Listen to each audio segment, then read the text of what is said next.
They had third place set up coming into that match. They're still in third place, but that improves them. We're going to 112 pounds now. We're still at the AAA mat. And Gabe Capps wrestles Josh Budke. Gabe Capps of Indianola.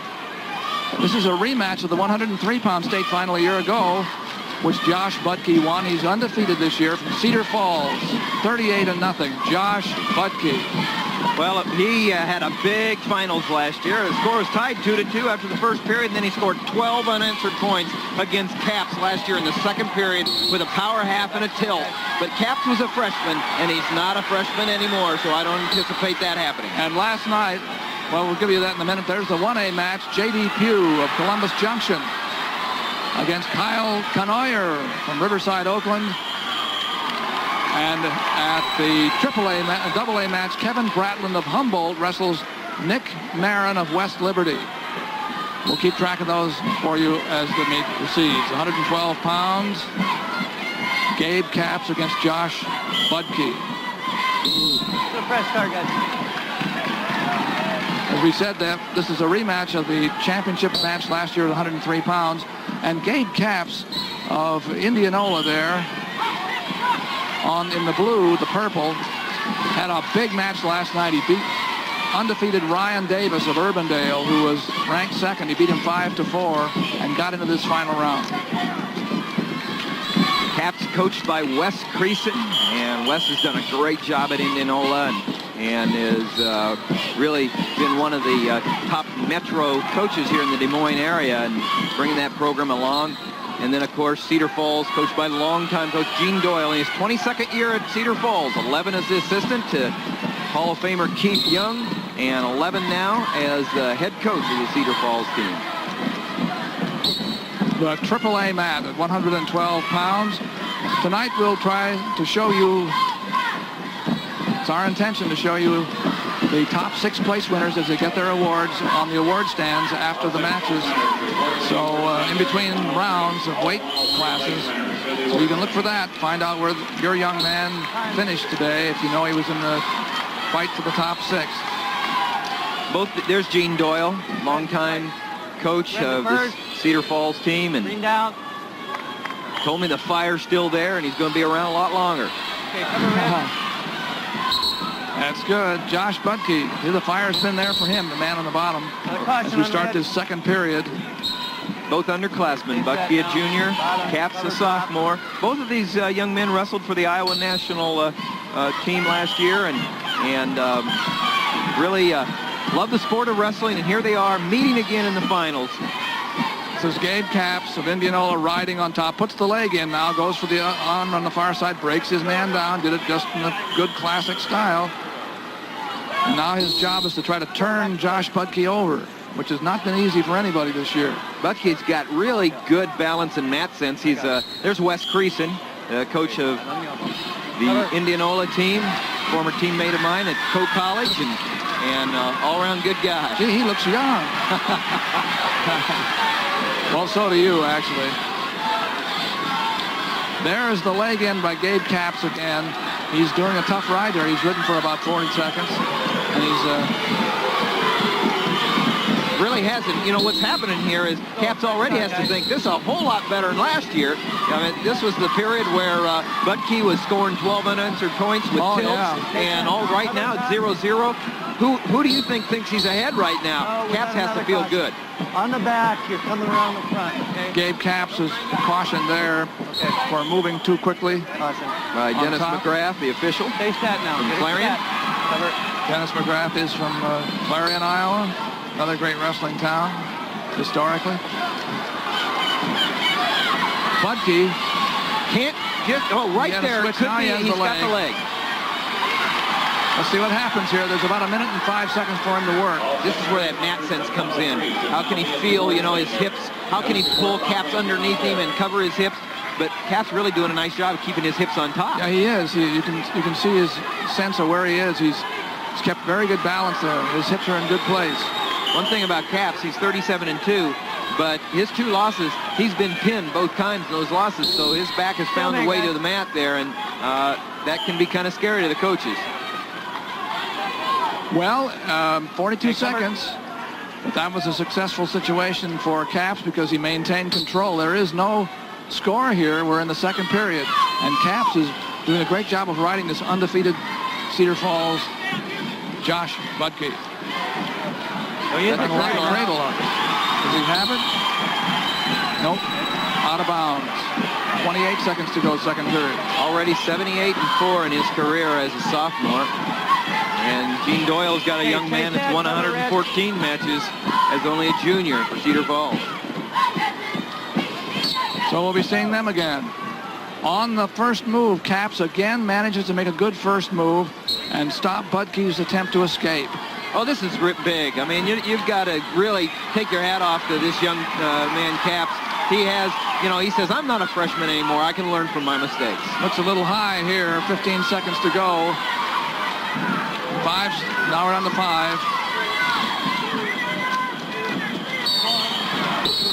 No points. No points. Able to survive there. The period ends with a score 0-0. Now we're going to the third period. And Gabe Caps is giving Josh Budke a little something to think about here. Because Budke starts on the top, and Caps see what he does to try to get out. Budke, the champion last year at 103. He was 4th at 103 the year before as a freshman.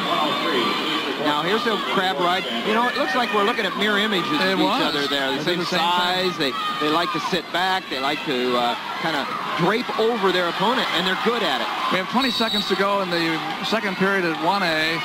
And the leader over there is Pugh-Canoyer over J.D. Pugh. And at 2A, we're right at the end of the second period at 112. And the leader there is Nick Marin over Kevin Bratland, 13-5. Big move. No, it's 7-1. Nick Marin. Oh, 7-1. 7-1. I'm sorry. And Nick Marin, a champion from 2 years ago, trying to get his second championship there for West Liberty. But here's a big move right here. Now, all of a sudden, Budke is giving Caps something to think about. And what he's thinking about is trying to keep that shoulder up. Well, when he was on top, Caps could ride Budke through the period, but he couldn't turn him over. And Budke has broken this scoreless tie with a near fall. And the referee is watching this to see if Budke can finish it up. And very quickly, it's 1-1. 45 seconds to go. It looks tough now. At 1A, Canoyer and Pugh are tied 1-1 with 1 minute and 40 seconds left. Boy, Budke could just sit here, see? Yes. That's what you do. You're in the state championship. You've got a man you respect. It's given you everything you could have. Rode you out for the second period. He's got to just ride and say, I got to be satisfied with this. Settle. Well, at the least he would have a 3-point near fall here, but now he looks like he's settling in again with just a few seconds to go. 10 seconds in the end of this match. Shoulders up.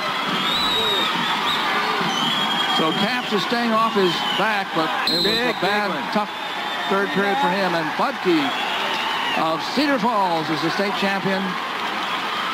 Don't see many matches like that. No takedowns, no escapes, no reversals. 1 3-point near fall wins the championship. The second one for the junior from Cedar Falls, Josh Budke. We'll be looking for him next year to a chance to win the third championship. We're going to go to 1A now at 112 pounds. Less than a minute left to go in the match here, and it's 1-1 between J.D. Pugh of Columbus Junction in the blue and Pugh-Canoyer of Riverside, Oakland. The white, yellow, and blue there. The multicolored uniform. And it is 1-1 here. Pugh-Canoyer is Brad Canoyer's little brother. Brad, of course, wrestles 118 for the Nebraska Cornhusker. And Kyle's trying to do something his brother never did. That was win a state championship for Riverside High School. Well, his team is already 1-1 because Riverside Oakland has locked it up in 1A. They're way ahead of everybody else. This is the number 1 and 2 ranked two teams right here. Riverside going against Columbus Junction, head-to-head. Columbus Junction in second place in 1A. Canoyer with a strong front headlock. Down to 16 seconds. Can somebody take somebody down here in this time? 1-1. Caution against J.D. Pugh. All 15 seconds to do it or go to overtime. It was J.D. Pugh who made the move, but Canoyer's now the one with the double underhook. No, opposite. You're right.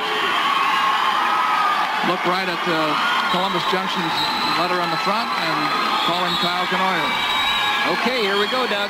Overtime. Here we go. Well, this is one of the great developments in the sport, I think, when they went right to that sudden death overtime. No minute rest. Although if there's an injury, I guess anytime you get a rest, and right there we have some blood.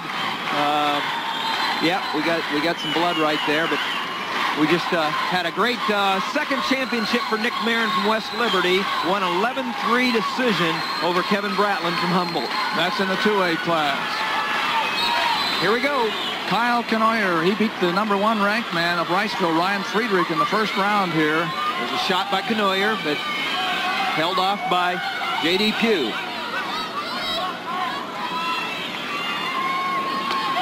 Two minutes, sudden death. Nobody took anybody down in the first 6 minutes. See if anybody can do it here.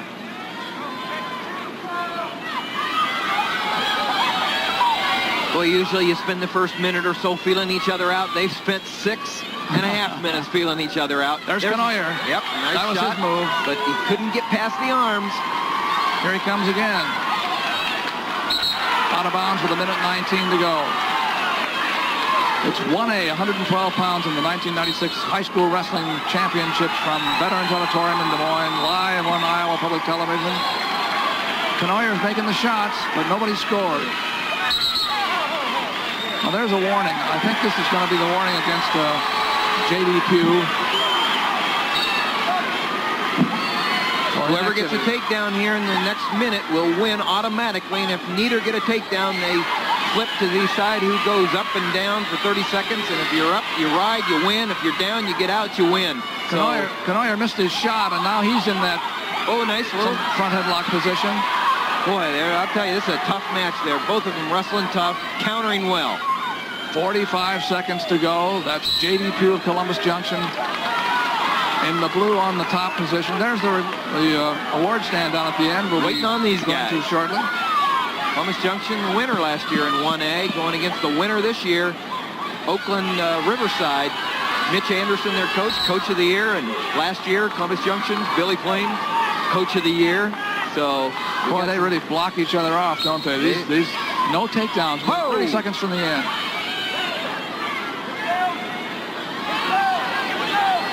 Pugh-Canoyer in the blue with 20 seconds to go. He's the one who's under.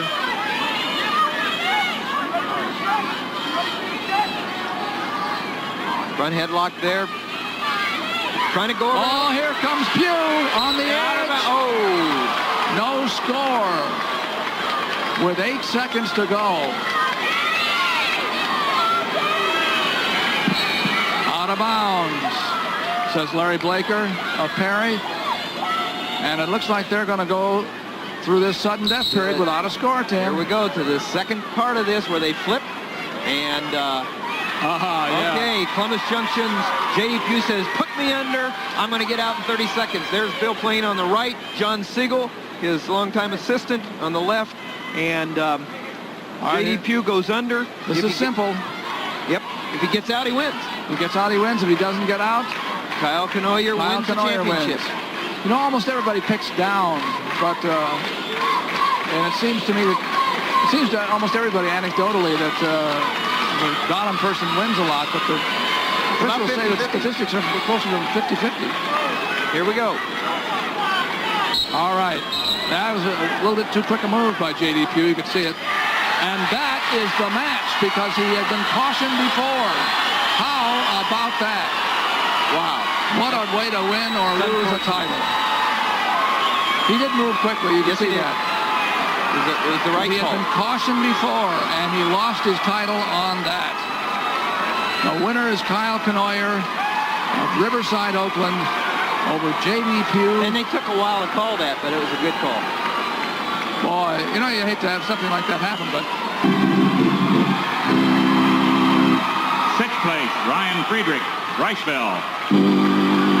Fifth place, Brad Scholes, Underwood. Fourth place, Josh Cooley, Mobile, Woodbury Central. Third place, Tony Sweeting, Highland, Ainsworth, Riverside. Runner-up, J.D. Pugh, Columbus Junction.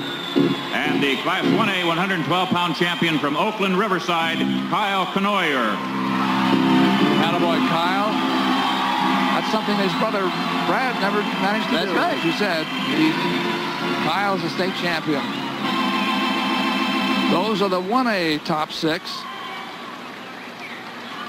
From Veterans Auditorium in Des Moines on Iowa Public Television Live, our annual, the 25th coverage. Presenting the Class 2A 112-pound awards, Coach Kurt Deemer of West Liberty. Sixth place, Mike Blanchard, Aurelia, Alta Aurelia. Fifth place, Matt Passvogel, Wilton. Fourth place, Kyle Cunningham, Forest City. Third place, Zach Weiglin, New Hampton. Runner-up, Kevin Bratland, Humboldt. And the Class 2A 112-pound champion from West Liberty, Nick Marin. Nick has been a very, very fine high school wrestler. He's glad to be back on top. I suppose being on top one year and then not being on there the next has to hurt. And he says, boy, this feels a lot better than last year. That's at 112 in 2A. And here come the bigger schools, the top 6 in 3A.